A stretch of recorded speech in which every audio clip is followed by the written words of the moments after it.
We take it, we be optimistic, and we gonna win games, bro.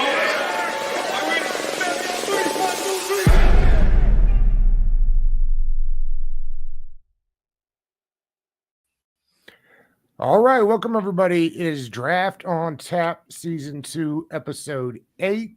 We promised you, Thor. We are delivering you, Thor. Excited to have you this week, buddy. Let's waste no time. The internet is going crazy over JJ McCarthy. You are leading the charge. Explain to us what has happened. He's the hottest thing on the planet. Yeah, he is. I mean, I think it's a couple of different things. And it's good to be with you guys. Always good to be with you guys. I think the biggest thing coming into the process, I think most people that had jobs like I had not watched his tape. And so I think it was a lot of stale narratives coming into the process. And that was like, beginning of February, those were the narratives that I was addressing, is like, the idea of him out there, and that's, because at that time he was seen as like a mid second rounder or late second rounder on people's boards. And it's like, this is not reality. Like, reality is he's in that group with the top four. It's not just that he's not behind Bo Nix and Michael Penix. He is way, way above them. And we need to start talking about him with those other three guys. I don't think it's, like the public, there's this idea of like the riser in the draft and during the draft process and stuff. And on Twitter, certainly the last month, I see a lot of people in my comments, saying like, well, if he was so good, then why did everyone think he was a round two guy, just a month ago or a month and a half ago? And it's like, you need to understand the way that this thing goes. First of all, the NFL isn't going to just, teams are not going to just go to people that have jobs like I do and tell them, oh, hey, you're way too low on this guy that we love and we want to get with the 8th pick or the 7th pick or the 5th pick or whatever. You need to put them way at the top of your board, number one. So people that have jobs like I do, you have to get into those guys. And a lot of times the writer is either, me during the fall, I cover college football. I don't put out any draft analysis during the fall. I put out college football analysis. And then after the national title game, that's when, I sort of flip with my job. And then a lot of other people, they do like NFL type different stuff. So there wasn't a ton of people that had watched JJ McCarthy closely. The second they did, that's when you were going to start to see the change. The NFL obviously loves the kid. And if you just look at the profile, that's a guy that always goes in the top 10. So I didn't think I was going out on a limb whatsoever. And, now it's just the things that you've seen the last month. It's not necessarily a rise. It's just, it's reality, right? Like reality now has caught up to what it actually is. And the people that say it's too big of a projection, the numbers for guys and snaps and what they asked them to do, like how do you make the leap? Are you trying to envision him and say an LSU offense so that you can compare him to the things that Jaden Daniels did? Or are we strictly looking at what he's done and what you feel like he can do in your offense at the next level?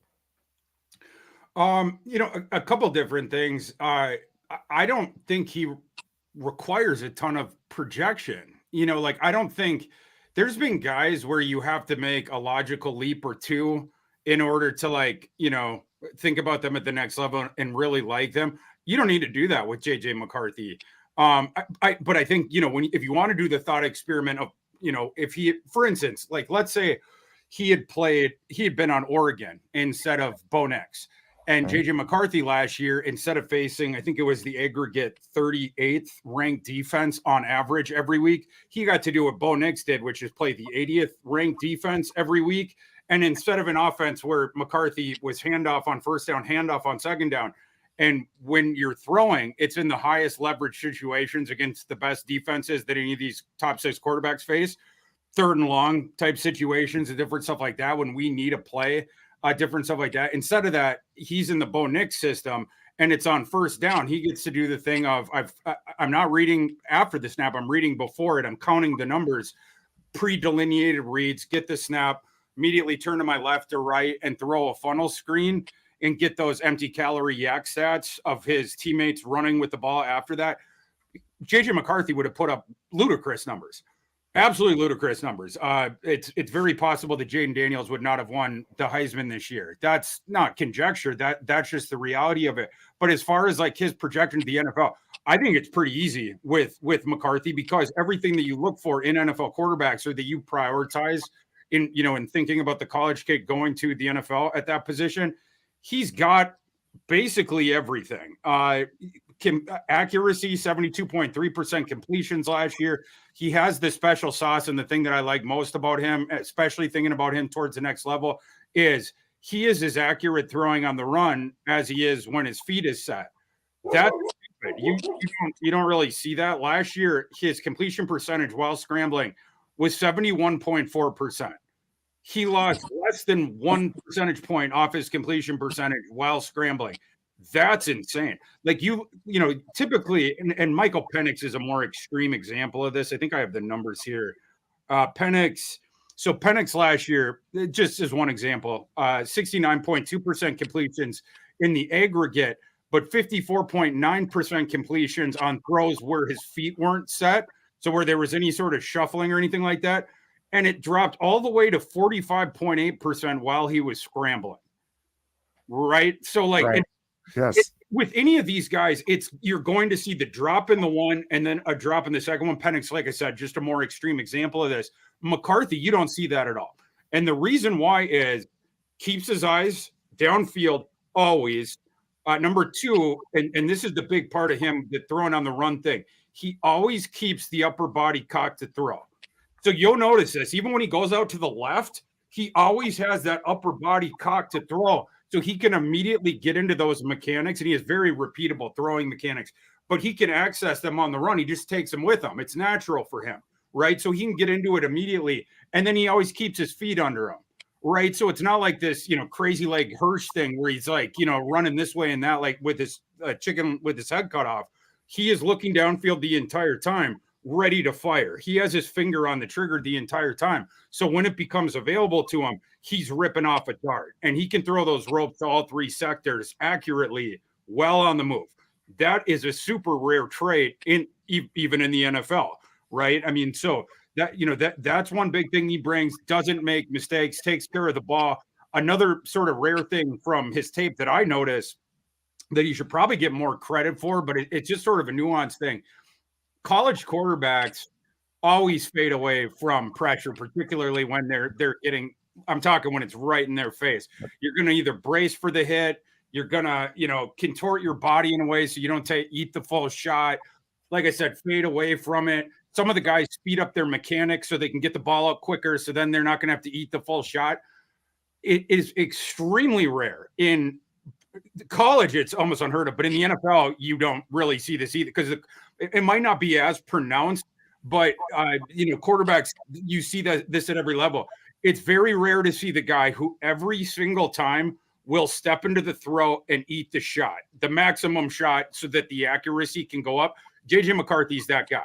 He will take it on the chin every single time. Like, you don't see that kid flinch. Like I said, steps up into it. So you have that stuff as well. And then the risk factor goes down even more when you consider the other factors. He's a fabulous athlete who was a very highly recruited kid coming in. What do you think he's going to end up running at his pro day?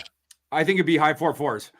The slowest it'll be is low 4.5s, but the reports out of the Michigan program of what he has run in the past, all you hear is 4.4s.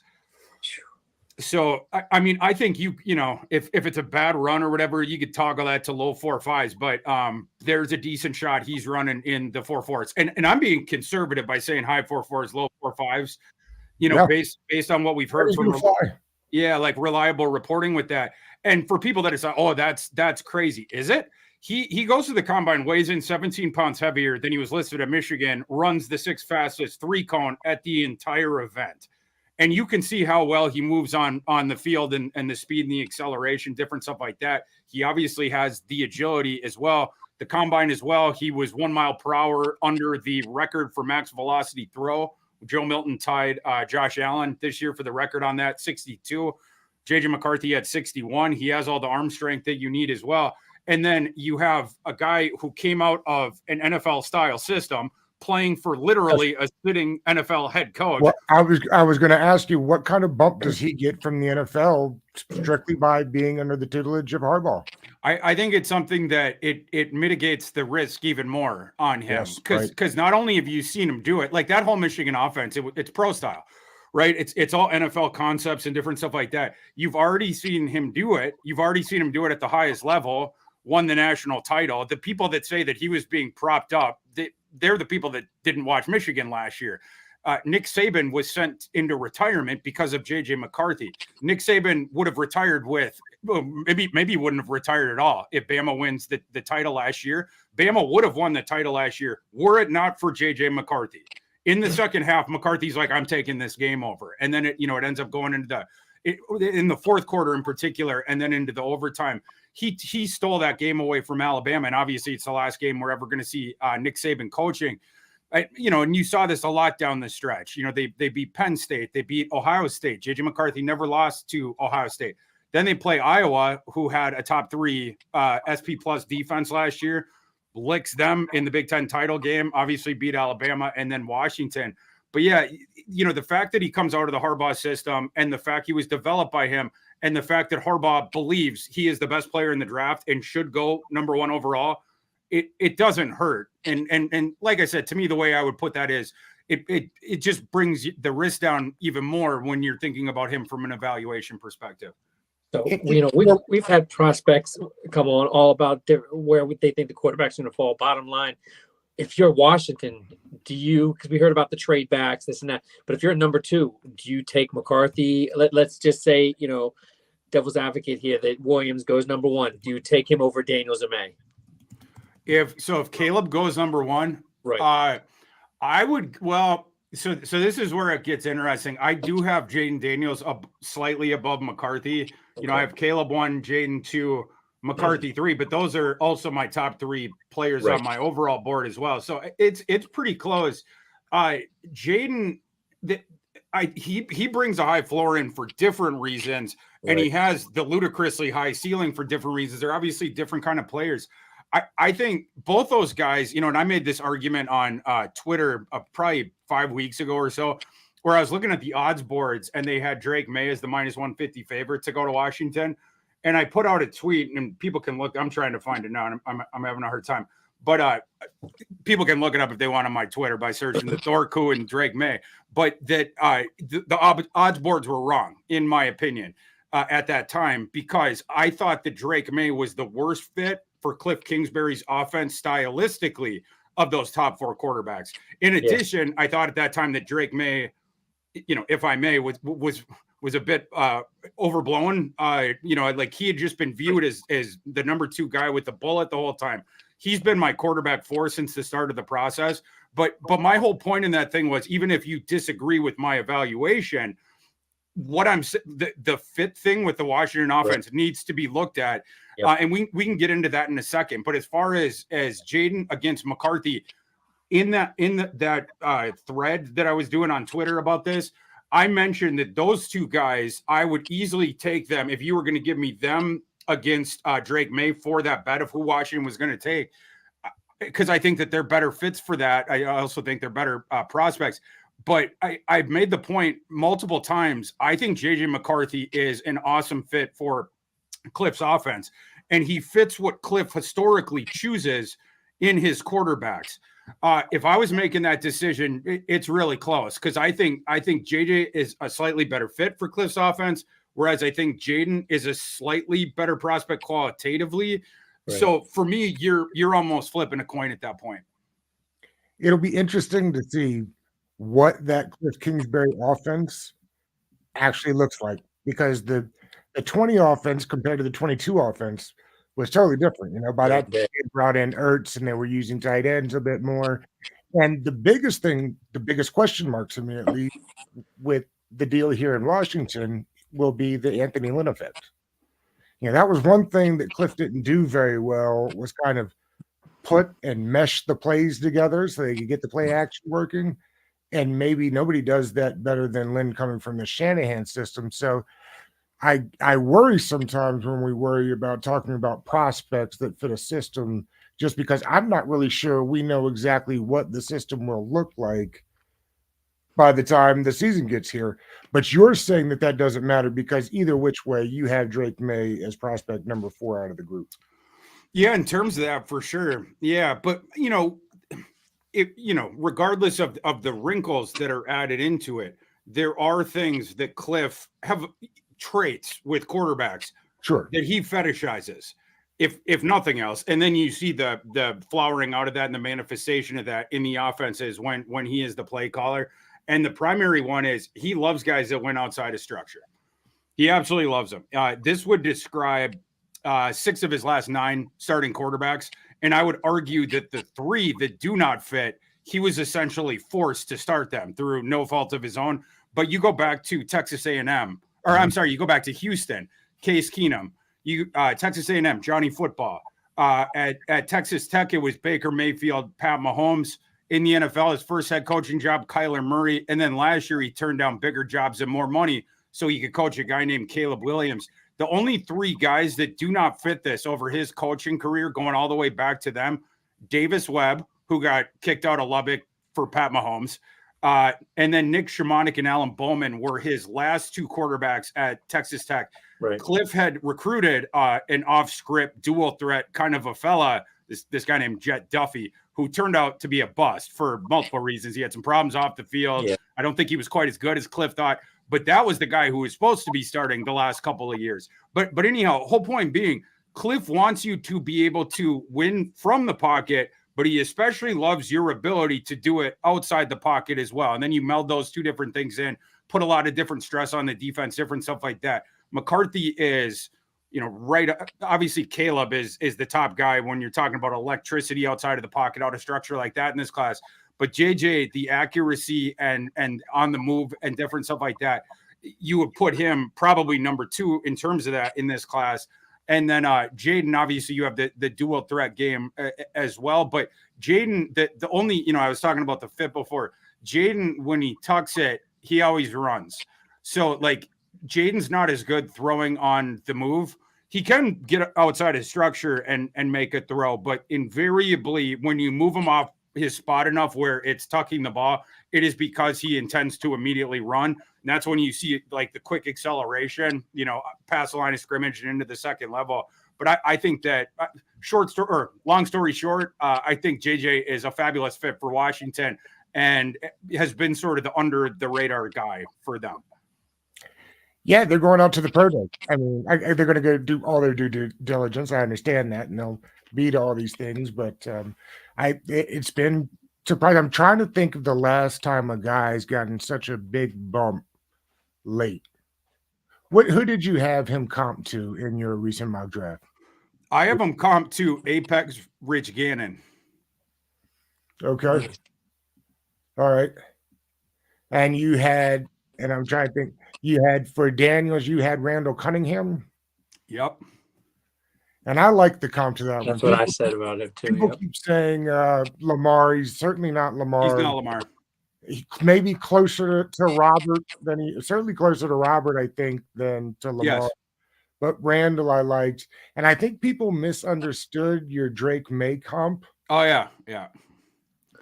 It was what you had a Carson Pence. Yeah, the P was for Palmer, right? And people I need to. Pence were like, "Oh my god, that's disgusting," but no, Yeah. It was kind of a marriage of the two, which is an interesting one. Yeah, it's tough because you just have to it's like comp, and then you just have the little box for it. I've explained this on a couple different things, but of course, when people just see the column and then see it for the first time, in fact, my one of our editors, when I turned in my mock draft 2.0. They actually switched the P back to the W because they thought I had made a typo. And then I had to furiously write in and be like, the internet thinks I'm comping Drake May to Carson Wentz. You need to change that back. But we'll have to address the confusion with that before I put this out because it's sort of a nuanced thing. I'm not comping him to Carson Wentz. What I'm comping him to is a mashup of Carson Palmer and Carson Wentz. I think the Wentz one, it works from the perspective of the athleticism. you know, he's been forwarded as, you know, oh, he could be Drake. I'm talking about Drake May. Drake May could be, he's Josh Allen or he's Justin Herbert. He doesn't have the arm that those guys do, and he's not as athletic either. And his running utility, it's not translating to the next level. He's more or less going to be a pocket passer. And I think that he's a better, like I would project him to be a better passer certainly than Carson Wentz was in the NFL. I think some of that is closer to Carson Palmer, but I was with the invoking Wentz is both nodding at the athletic part of it, you know, like sort of where I see him in that phylum, but then also just lowering the Palmer thing a little bit. Cause I don't think, you know, I'm not saying that I believe 100% he is going to have the career that Carson Palmer did, but you do see some of the pocket passing machinations that you saw with Carson Palmer coming out of USC, you know, the pocket manipulation, the understanding of the spacing and different stuff like that. And then the frame and the arm as well. Yeah, it shouldn't be like a knock on somebody calling Carson Wentz. I understand the last years haven't been great, but there was a time when he was an MVP candidate. So, like, for sure, I don't think that's a terrible thing to say about somebody. I'm just sitting here thinking, like, how far do we have to go back to think about, you know, like we just said, the 4 quarterbacks that there's been, other than Williams, that there's been so much disagreement between, because honestly, I can't remember. I'm thinking Roethlisberger, Rivers. I can't think of a draft where 3 or 4 were in a situation where there's been so many perspectives. Why do you think that is? Well, I think so last year's class, Richardson was like the derisive guy, right? Like that everybody argued about. Past that, you'd have to go back. You'd have to go back a few classes. Like Trey Lance in some ways was, right, you know, but it was hard to sort of argue about him because he was a black box for so many people. Like, you know, there just wasn't a good narrative about him. But yeah, I mean, you know, in this class there, you know, that's obviously there's a lot of arguments about JJ McCarthy. What I've found in my discourse online is it's typically the people that are blue-faced arguing against him that he sucks. There's some people that haven't watched him. So it's, you know, and there's less and less of those, but you still have that crowd. It's an interesting debate, you know, stacking him up against those other top 3 guys. But yeah, I think he's absolutely going top 10 and he's probably going to be going top 5. But like Mayor Daniels, like the McCarthy I get, you know, because he's been the one not in the big 3 for the, you know, discussion. Of course, more tape gets out, more people start seeing, you know, what he can do. But with what I just can't understand is I'm with you on Daniels in May, but there's people that are, one is going to be great and one is going to be a bust. And that's what I don't understand. What I was saying, particularly in Commanders land, I don't know how it is with the Vikings. Right. But you either like May, which means for some reason that you hate Daniels as a prospect, or you like Daniels and you hate May as a prospect. And it is divided, and the national guys are really perpetuating it. You know, if you look, you know, go from Orlovsky to Warner, just keep going to the move the sticks guys, just go around. There's so many different opinions. Like, okay, it's definitely May. You know, Daniels has got to be back. You know, it's definitely, you know, Daniels, the reverse. It's constant. And I just don't remember, you know, I'm 45 years old. I do not remember a draft. I've been watching it since I was a little kid, of a situation like this with 4 quarterbacks, especially, you know, the first one, you know, everyone knows what they say about Williams, the Pat Mahomes comps, whatever, that's here nor there. But, you know, for May and Daniels, I've just never seen it's been because I'm all on the fence as a Washington fan. If we get either one, and even McCarthy, I'm okay. I'm just not sure about number 2. But I'm not on this side that, you know, one's horrible and one's not. That's what I just don't get. Yeah, I think there definitely is that, and the debate, at least on the 3 guys on both sides. But I think even Caleb, there's things to be concerned about there. There's, you know, probably a bigger risk there than has been depicted. And I'm only talking about his on-field stuff. Right. I don't play pop psychologist with these guys, but I think that's why you get this, because you know that you have the 4 really good quarterbacks. They all have pronounced strengths that are easy to point at. So it's easy to fall in love with any of them. Right. But all of them, there's also this other aspect to their evaluation. And I think, when you have a job like this where you have to like rank them, and then you guys being in Washington, me being in Minnesota, so you're talking with people in the fan base, and you're going to get a quarterback, so you have to explain your reasoning for it. Right. And invariably, you're going to be asked, why is the guy that you rank quarterback for your quarterback for? And I think that's where some of the different stuff comes in. But yeah, they're fascinating quarterback prospects, and they're all four of those guys are different. They're all unique from each other.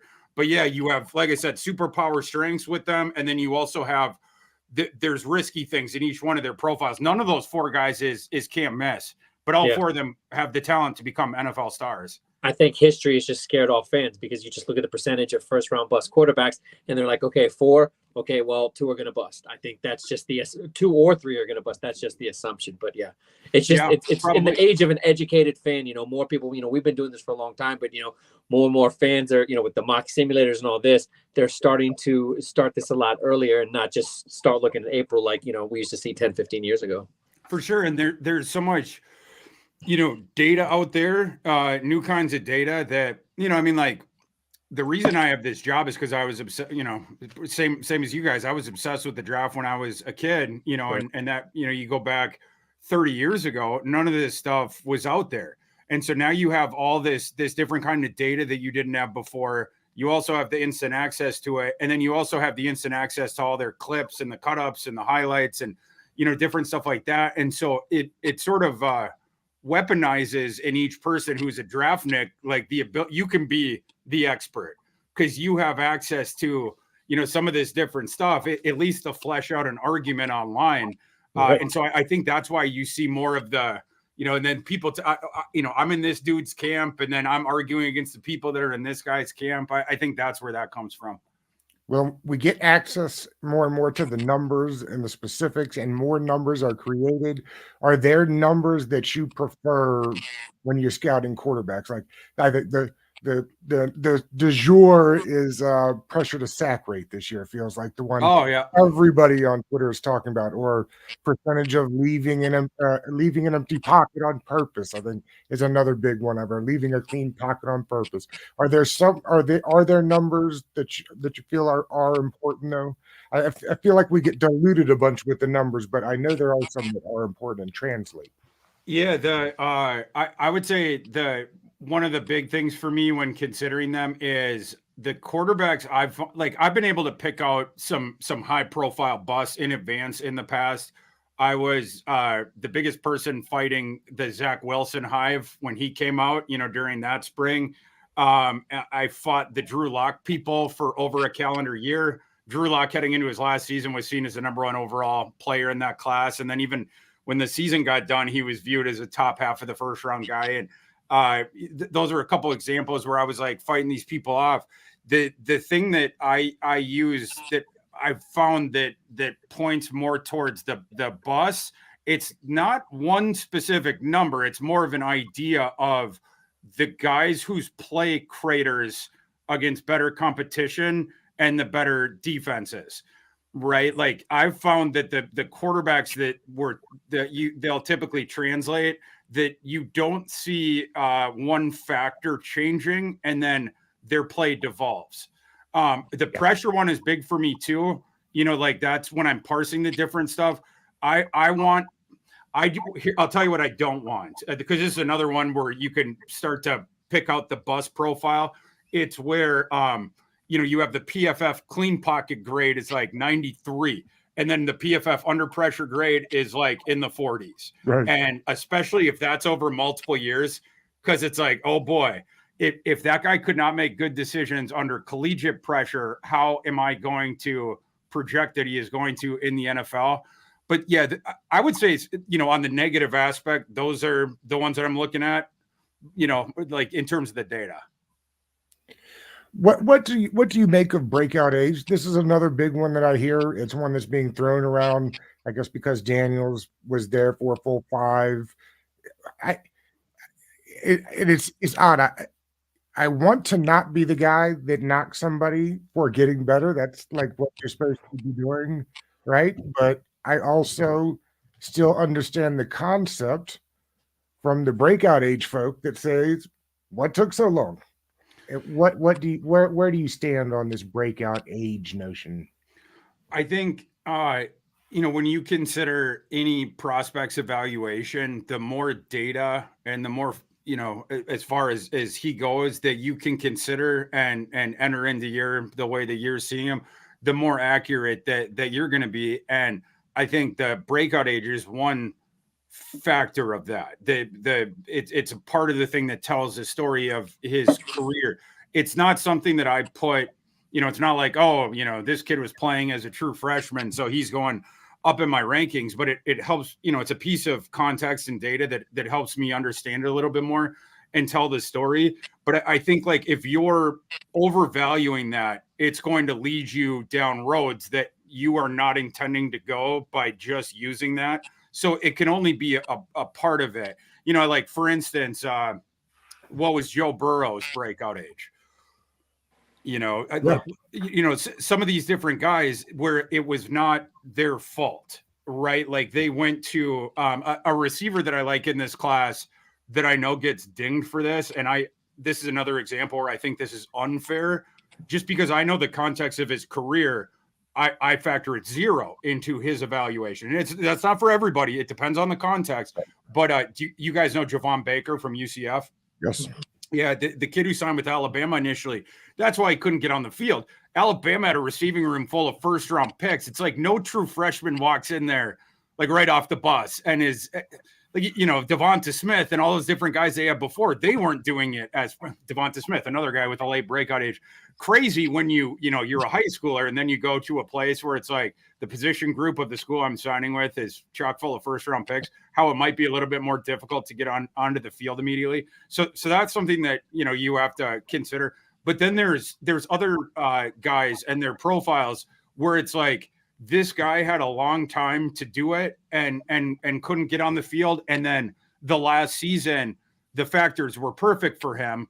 And then a great example of this for me, another quarterback that I hated coming out was Mitch Trubisky.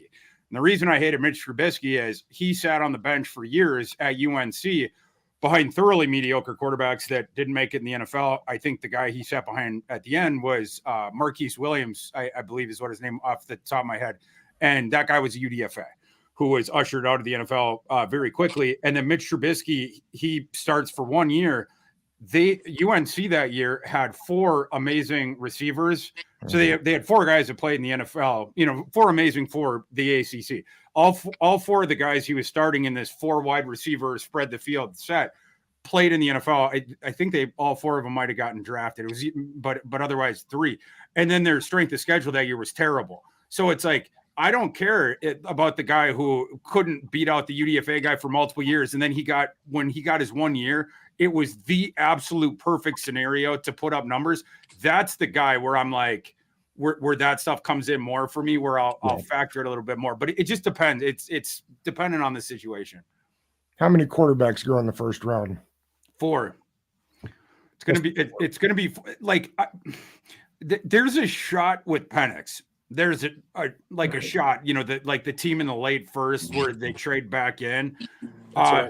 If Bo Nix gets drafted in the first round, I quit. I quit unless it's Sean Payton, in which case nothing in this world will make me happier. Sean Payton and what he did to the Vikings back in the day when he was a coach of the Saints at the Bounty Gate. Minnesotans, I don't know if you guys know this about us. It takes us until we die to forgive. Like we're never going to get rid of that. So if Sean Payton panicked overdrafted Bo Nix, that would be hilarious. But I think it's probably going to be 4. But if you had to set the number, you pick 4.5 because there could be the team trading into the back in there to take Penix at the very end. Wouldn't shock me. For me, he's an early second rounder, but team took him late first. You wouldn't be stunned. Yep. You can play Penix right away. For sure. I mean, that's the beauty to Penix is you put him out there day one as long as the line's not stingy and you get going. Yeah, that's the thing. It depends on how good he's going to do early on. It entirely depends on the context around him, because Penix needs good protection. That's right. Is the big thing. Like Penix is like, I think of him like as the sniper guy, like on top of a building when he has that gun set and he doesn't have to move at all and he can just look through the scope, deadly accurate, right? Like, but the more that Michael Penix is pushed off his spot and has to move his feet, it's just like a sniper now running with his gun. Obviously, the accuracy is going to begin to plummet at that point. And it's the same thing with Michael Penix. We saw this over and over and over again. The arm talent is very good. That's the thing that you like most about him.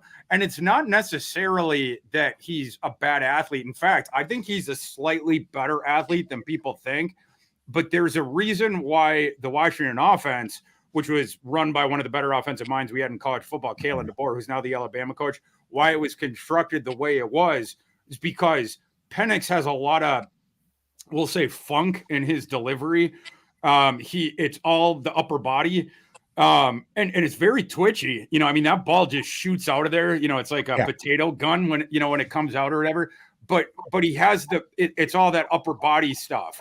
You know, and the lower body, I wish he'd use it more. I think it would help his accuracy. I think he could get a little bit more power, but he needs those legs set because his upper body motion is not repeatable. So even though he has an awesome left arm, just in terms of the pure arm talent, the way he gets there mechanically is not, it's not what a quarterback coach would be teaching you from the get. And because of that, I talked to you guys before about how good McCarthy's mechanics are. And then mindful, it's just so repeatable. You can tell this, he's like one of those Malcolm Gladwell fellas at 10,000 hours, whatever. Is repeat. Penix is not like that. It's more of the natural thing, but there's big downsides to that. And then the feet not being set, it becomes a manifestation of that. You know, I watch a ton of SEC football because of my love affair with the Georgia Bulldogs. This may be crazy to me. I think I'm higher on Spencer Rattler than a lot of people are. Yeah. To me, he got better in the right way at South Carolina. And I know that's kind of like the breakout age thing, but I watched enough of him on a really bad team in South Carolina. I thought he was good. What range do you have him going? Well, Doug, first off, you know, as someone who's watched a lot of Rattler, I have a new Rattler comp. And I want to try it on for size with you because I know you're going to know this guy. It's a blast from the past one, but he was a hard guy for me to comp initially, and then I gotta shout out my boy Derek Brown, who evoked this name, and I'm like I'm stealing that one. That one's perfect. What do you think about Spencer Rattler to Jeff Blake? Oh, Jeff Blake Bengals, right? Yeah. Yeah, I could see that. That's interesting. Yeah, Jeff Blake was 6'1". It was a similar sort of frame, and then the pocket passer with a sort of snappy arm, in that frame. Yeah, Rattler, I agree with your, the way that you're setting that up. I actually have Spencer Rattler QB6, so I have him one spot ahead of Bo Nix. I would draft him above Bo Nix. Rattler's an interesting evaluation in his own right. Piece of Bo Nix, by the way. I'm with you on that one. Yeah. But like with Rattler, you have to parse, so Rattler as a redshirt freshman at Oklahoma was fabulous. Like he got comps to pint-sized Pat Mahomes, that year because he had the best season that they had ever graded under pressure since Pat Mahomes' last year at Texas Tech. And then, of course, the next year it was all wonky at Oklahoma. Lincoln Riley's looking at other schools. Then Caleb Williams, but Lincoln knew he was going to take Caleb with him. So it's like, bye-bye, Spencer. And he got the hook. And then he transfers to South Carolina. And South Carolina was like, you don't begrudge a kid for making, any sort of a decision. The coaching staff there, people like playing for them and stuff. But it was a bad stylistic fit. And the reason for that is South Carolina had a terrible offensive line each of the last 2 years. Last year, they improved to, it was like the 105th or 106th graded PFF pass blocking offensive line, which was a decent bit improved over the year before when it was like literally one of the bottom in the 130 plus teams in the FBS. And the reason it was such a bad fit for Rattler's game is he likes to, it's sort of like, Bryce Young from the last class. And then Caleb is like this too, where they like to scramble around, extend plays, and allow their receivers longer to break routes off. And that style works if there's a competent offensive line in front of you.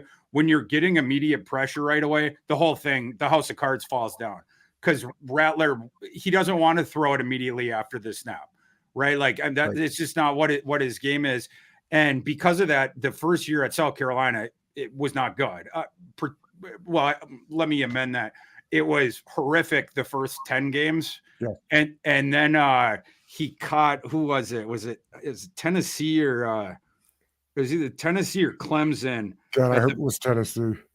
Yeah, so he lights up Tennessee. Then I think he lit up. Oh yeah, I got it here. So he lights up Tennessee. Then he lit up Clemson. Then he lights up on Notre Dame. Those last 3 games of 2022, he had 10 touchdown passes in those 3 games, all against good teams, and 1,044 passing yards.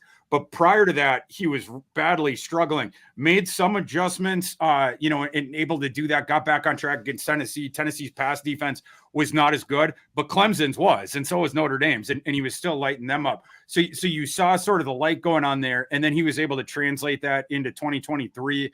And I think the staff helped him out a little bit more this year, where the year before they were just like, all right, we got friggin' Spencer Rattler. We're going to let him do Spencer Rattler things. But then they noticed, like, all this out of structure, extend the play stuff, it ain't going to work behind this crappy offensive line we got. So they molded in some more in structure stuff and some more quick hitting concepts to keep the pass rush at bay and to sort of hide the offensive line, or try to mitigate its effect on the game, and Rattler and stuff. And then he could do that, and then he could do his out of structure stuff, and it, his game played up because of that. But you look at that, his last couple of games, 2022, the improvements he made in 2023. You look back at when he was playing with really good teammates.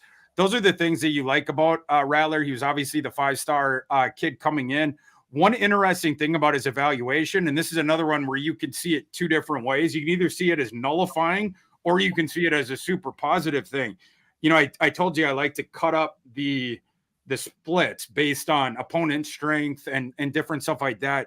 Rattler last year, so I ran these numbers.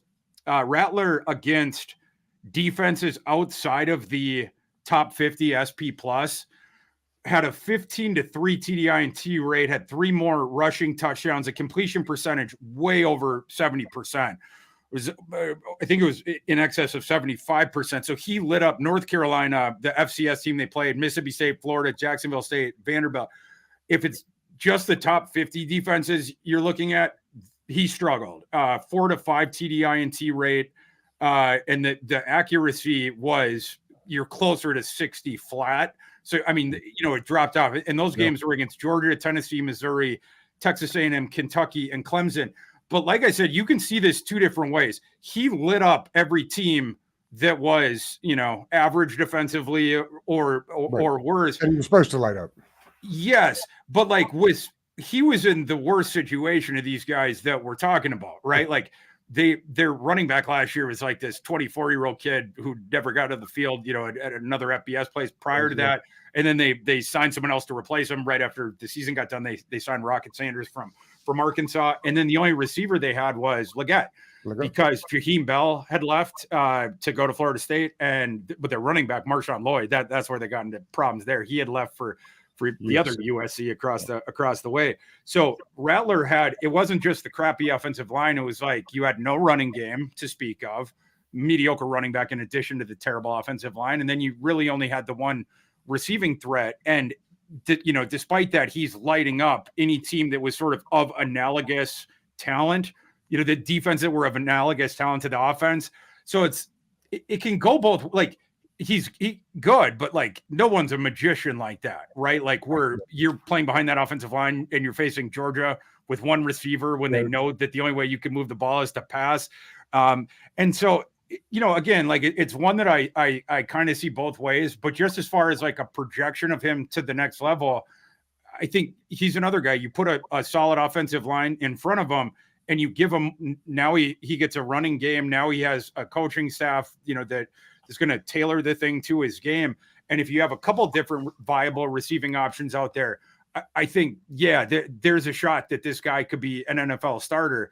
I like the reason I rank him ahead of Bo Nix. I think he has a better shot to be a starter for multiple years in the NFL at a decent level than Bo Nix does. For some reason, I think people confuse him with Desmond Ridder, and he couldn't be anything farther from Desmond. Yeah, totally different. I'm not sure where they get stuck together like that, but I feel like they do, and it's really odd. Let's see. Before Desmond Ridder was like a homeless man's Jaden Daniels coming out, right? Like it was like the taller dude who had it was just the straight line speed, and then he could lop the ball downfield. But yeah, Rattler's a pint size, sort of scrambler in the backfield who's a pocket passer guy, but can also do it out of structure and under pressure. Commanders don't even have a left tackle on the roster right now, I don't think. If we're looking to 36 or 40, the more you run the mock drafts, the harder it feels like it gets to get a quality guy there. I guess you're looking at Morgan from Arizona. You think, first of all, do you think he can play tackle, or you have him inside a guard?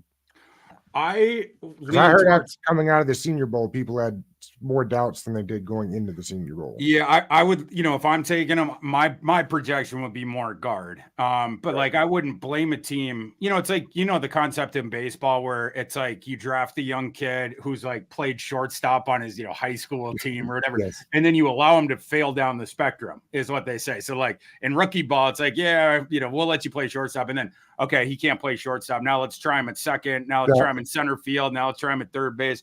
I think it's the same thing with Morgan. Like, if you like him, you bring him in and, maybe it's a situation where the team needs an immediate starting guard. I know he can do that. That's where the train stops at, for him or whatever.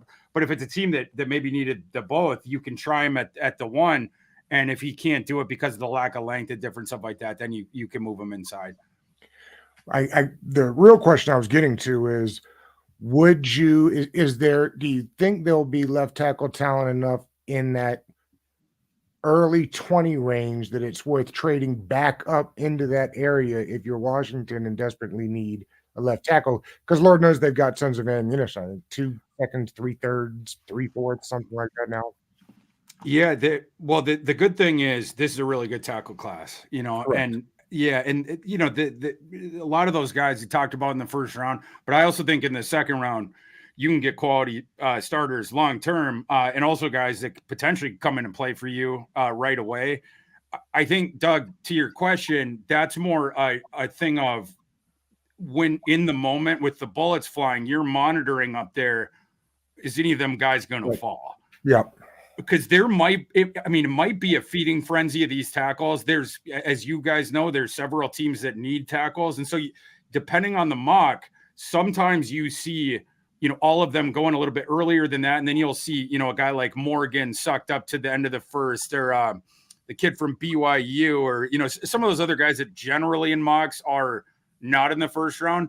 But then, you could see it the other way too. If some of these teams up above there, they're they're going to the other position, one of their other primary needs, because one of those guys fell down, and all of a sudden that happens enough where now you see a couple of those guys filtering down the board. I think then if you're Washington, that's where you could think of striking in terms of that. One of these guys you would assume is going to fall deeper than we think. My supposition is that guy is likely going to be Olu Fashanu. I see this a lot. Explain this to me, because he was like consensus tackle number 1. It felt like since high school, and I've seen I'm not what you're saying is outlandish. I'm seeing it more and more that he's falling down boards, and not like to 12, but like to 22 type range. What's happening? Yeah, so the thing with him is he's always been a extremely gifted pass blocker. And so when you see him, it's not just that he was effective in it in college over multiple years. It's also that you can project when you were watching him at Penn State, you're like, that kid moves real well too. Like, and he like speed rushers aren't getting the best of him. He knows how to protect that corner and different stuff like that. But the thing that concerned you on the other token, I don't think anybody questions the pass blocking projection to the next level. It's the run blocking. He stinks at it. he would get pushed back by and stood up by edge rushers in the Big Ten, and it's going to continue to happen at the next level. And I don't know how much of that he's going to be able to improve at with, in a strength program and with NFL coaching. Probably a little bit, but he's got a long way to go. Like this year was his last season of college. His run blocking grade last year, PFF, was 70.5. That's terrible. Yes. And the year before, it was something very similar. It was actually worse. It was 59.4 the year before. Yeah. So, yeah, I mean, he's very much a finesse type player that lacks some of that strength. As the pass blocker, you like all that stuff, and that's the rarer trait. So I think that's when you're sort of like parsing him. Those are the two different things. It's like the most valuable thing he's really good at, and he's done it for multiple years. He's done it on big stages. But then the other half of the game, I don't know if he is ever going to be even, you can never even get him like into the 45th percentile of NFL starting tackles in that, or the 40th percentile. Like he might just be a bottom 10 percentile, 15 percentile run blocker in the NFL at tackle for his entire career. So I think like when, you just have to consider like, what's the value of that? Can we mitigate that at all? And how do we value that against some of these other dudes that maybe have their game is more, it's not as top heavy. Yeah. I didn't realize we were almost at an hour. Let me ask you about a couple of Bulldogs before we get out of here. I got to Mims. I think he could play left tackle or right tackle. Do you think he can move it over to left tackle? Or you fine just leaving him at right? I think a shot, but I would just leave him at right. I love that guy. It's probably coming from Minnesota, but like when I was a kid, like Phil Lodeholt is, we have Phil Lodeholt for a long, and of course we have Brian McKinney, who, if you're going to look at Mims as a left tackle, McKinney would be, probably be the guy you comp him to. You'd comp him to one of the old Vikings tackles on the one side or the other. But you get, like, we know he's going to be the hammer. Like, he's the opposite of Fashanu, right? Like, they're on the opposite sides of the spectrum. You're going to get the road grader with Mims. But he, goes to Indianapolis and impresses with the 9.55 RAS at that enormous size, 6'7", 330. He has not done the agilities yet, so I'd be curious to see how he does that. But he's obviously a big dude that can move. But, it's another one where, like, if I'm a team, I need the right tackle, I'm drafting him. But maybe, and I know he can play right away, but then maybe down the line, maybe it's a situation where your left tackle has 1 year left on his contract, and it's like, we're going to use the utility of him immediately at right tackle as our starter. But during that first year, not only are we going to see how he plays out there, but we're also going to sort of experiment with him the idea of potentially, what if next year he could move to left? Then you don't have to do, you don't have to draft the left tackle. You don't have to prioritize at the top. So that's how I would sort of see him. Kamari Lassiter was slow. I mean, Georgia's secondary is interesting, right? I think that's why a lot of the corners haven't translated recently. You look at some of the corners that were really good at Georgia, went early and just haven't really done it in the league. I assume he has to kick into nickel, not necessarily move to safety, but I'm assuming he kicks into nickel at that time. That's what I'm thinking. Yeah. I was, how do I put it? I was disappointed with the testing, but I was far from surprised. Right. There's a lot of aspects of his game that I love. How could you not, right? Watching him. But the one troubling thing when you, Doug, you know where I'm going with this. There was multiple occasions on campus where he got torched by guys deep that are not fast. And they would get 3-4 steps on him. And it's like, what the? I was trying to think. Oh, man, there was an example from last year of, I'm blanking on the guy's name. But, we're talking about, it could happen with guys that run in the high 4.5s or low 4.6s. And so when he went to run the 40, I was like hoping that, that was more of a quirk and that maybe he could be in the 4.5s. Obviously it didn't happen, but the other aspects of his game, I think, will play at in the slot as your nickel defender. That's what I do view him as. No longer a first rounder as a nickel, right? I just don't think you can take him there, even with the other stuff, because you can't project him to be a boundary guy anymore. I would assume, like, I don't know anyone in the NFL with that speed, and then seeing some of that tape where some of those guys are able to get the steps on him that they would project that. But yeah, I'd be looking at him as a day two nickel guy. And and you guys know this, there's organizations out there that are actively hoping that the players they like don't test as well. The best example of this is the Rams. They love it when the guys that they've identified early as being good players, they test poorly because then you get the discount on them. Puka Nacua is an example. Kyron Williams is an example. But there's a million examples of this with the Rams. But you know that there's organizations out there that were thrilled when he put up that terrible 40 time because they're like, we're going to get an immediate starter and a good player on day 2. We just you got it. And the nickel is becoming one of the more important positions on the field. There's no doubt. Listen, Ladd McConkey, do you think he gets into the first round? Listen, Ladd McConkey is going to make somebody really, really happy. He sure I know is. I'm a homer. I'll put the hand up, but Ladd is something different. I don't think people really understand. That dude finds the zone and gets open. And if you need a first down, Alabama is getting it for you. 1,000%. Yeah. I'm not a homer, so I feel like I got a leg to stand on in this one. If I was picking late first, I needed a receiver. He would be a first round pick. He'll be a first rounder on my board. He gets open so naturally. And I got to see this up close in person in Mobile. Ladd McConkey was the receiver in Mobile this year at the Senior Bowl that most affected the behavior of the defensive backs in one-on-one drills. The year before, it was Tank Dell. Tank Dell licked everyone on Tuesday. And then on Wednesday, day 2 of practices at the Senior Bowl, the defensive backs began grabbing his jersey out of route breaks because they were sick of getting embarrassed. And there was a lot of people that were tying their shoes. So in the line, they didn't have to get matched up with Tank Dell and stuff like that. That was Ladd McConkey this year. It was just slightly different. McConkey licked everyone on Tuesday, same. And then they come back on the Wednesday. You noticed in the one-on-ones, the defensive backs were playing like 8 yards off. No one wanted any part of getting up on the line with him because you're going to get your ankle snapped and then he's going to be running free and you just got embarrassed in front of the NFL. And you don't realize he's that fast, but he's fast. No. He's both fast and then he has that just gliding movement. His footwork is so good and the body control. He just has the great understanding of it. He's a good route runner too with the tempo and different stuff like that. But his movement, he is not an electric mover, but the efficiency of it with the speed and then the agility it's really something to watch. Last year, PFF receiving grade versus receiving percentile against single coverage, 98th, Ladd McConkey, separation percentile, 93rd percentile, Ladd McConkey last year, and 91st percentile, separation percentile against single coverage. I'm looking down on the thing. I think there's only one other receiver in this class that was 90th or above in every single one. I'd have to check all the way down, but you're talking already in pretty rarefied air with that. And then you match it to the film that you see him up close in person. It's just impossible to stay with that guy one-on-one. And I think the bigger thing that his process did, he opened my eyes with the testing in Indianapolis, in particular the 40. The other stuff I knew he was going to do well at. Watching him move, he's going to do that.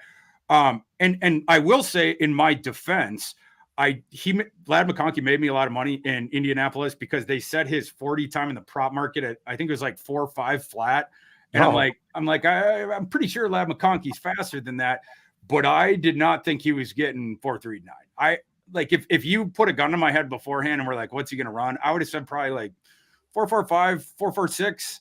And I think he'd have been happy with that too. 4.39 is flying. Was absolutely flying. Yeah. And then you had the vertical and the broad jump with it. Ladd McConkey puts up the 9.3 RAS. That was without doing the agilities.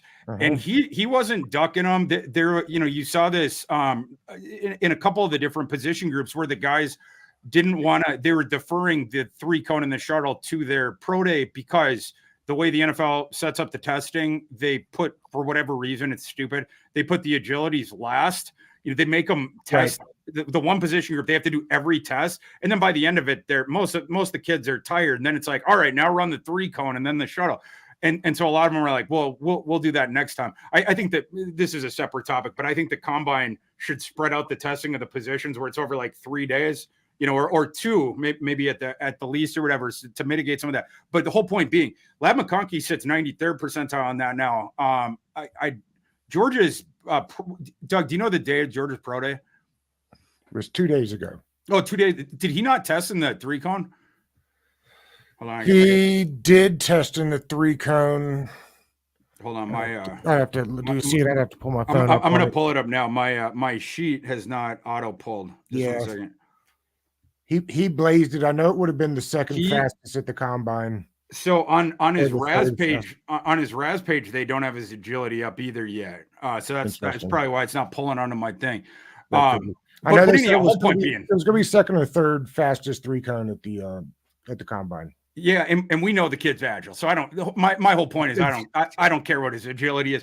But being in the 4.3s was crazy. And the whole point with McConkey is I already thought this kid absolutely is going to be a slot that starts immediately and is going to be a very, very good one in the NFL for a long time.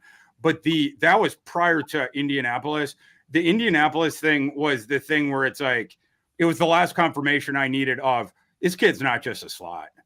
Right. You can absolutely play him on as the outside receiver, and he has the versatility to do both. Doug, you know this, but just for context for the audience, last year, Lad McConkey, 78.7% of his snaps were taken outside. And he did that throughout his career, in part because Georgia's system, as you know, it's 12 personnel. So you have a lot of the 2 tight ends out there. So McConkey had to play on the boundary, and you got separation on the boundary.